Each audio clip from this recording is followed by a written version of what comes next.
চিনবি না, ওই পাড়া দাসেদের ভাগ্যে আমার সঙ্গে খুব ভাব।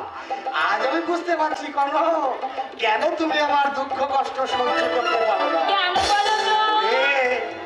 যাকে ভালোবাসা যায় তার দুঃখ কষ্ট সহ্য করা যায় না।